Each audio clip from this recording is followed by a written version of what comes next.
as a startup CEO, right, or even startup founder, it's very hard to get somebody to write a single penny to you, whether it's in terms of raising, it's in the terms of funds, or actually in customers, in terms of revenue. Both items are really hard, right? So I was lucky, I would say, to get the first check. First check was my angel investor. Again, a woman entrepreneur who actually believed in me. So, which was very, it's kind of set the stage for Cloudamize, and it was a good enough, good size check, which actually got me through almost a year. So that was very good. At the same time, as a startup CEO, you're always raising money. You're always selling, you're always raising money, whether you're selling to your customers or to your investors or to your team. It's always, you're always selling. Challenges in terms of fundraising, what I found is it's back and forth, right? So investors, for example, they would say, show me these proof points before, I can invest in you. On the other hand, you need that money to build a proof point. So how do you balance that? The best way to do is actually, I haven't figured out the formula yet, so I don't really know, right? So I'm not at the stage where I figure it all out. But what I know for sure is try to focus mostly, I would say, on building customers or traction.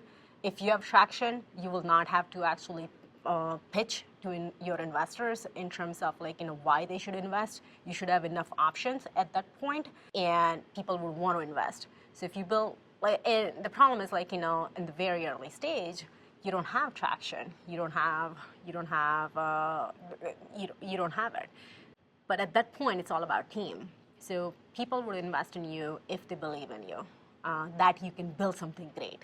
And that early stage is very important. You have to find people who will or who believe in you, and at that point, things kind of go. And I was again, I would say I was lucky enough to find those people along the way, and I think it's been great. It's hard, but it's been great. For specifically raising money, I'm always raising money, right? So it's probably, I don't know how many rounds so far I've done. The very first investment you take is the hardest one ever, right? Because you have to find somebody who's going to believe in you. At the time, you don't have anything. All you have is idea. That's the hardest one. The first angel funded because she believed in me. So I didn't have anything. That was a very early on money I took. I had a PowerPoint presentation, and I had an idea that I was going to go conquer the world, but I think the first angel believed in me because she thought I would never give up. No matter what I would do, I would not give up, and that's how much she knew about me. She didn't.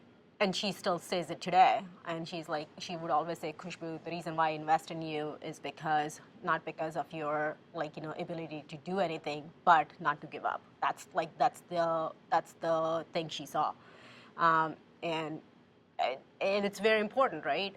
What you do is being an entrepreneur, you have so many ups and downs, and try to figure out what are the right things to do, so eventually you're going to get to the goal. But that's why she funded.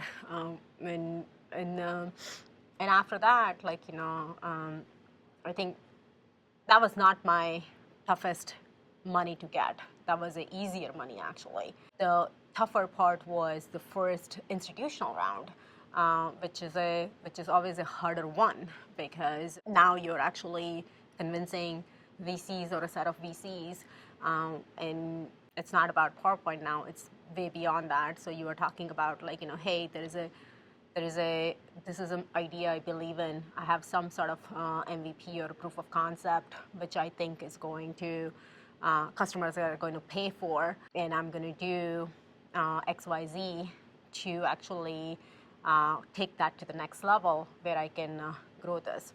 So that was a harder one for me, and it's just every business is different. Every entrepreneur may think differently. In my specific case, like, you know, that was a harder one than the first one. But yeah, I mean, as an entrepreneur, like, you know, you're constantly raising. You're raising at the birthday parties for the kids. You're closing deals at the birthday parties, because my husband would always say, like, you know, you go to the birthday parties because you're going to close some deals there, or or you're going to meet people who are going to buy software, right? So you're doing it all the time. You're doing it in your sleep. You're always raising money. I mean, I've had, yeah, so that's a standard thing. You have to do it all the time.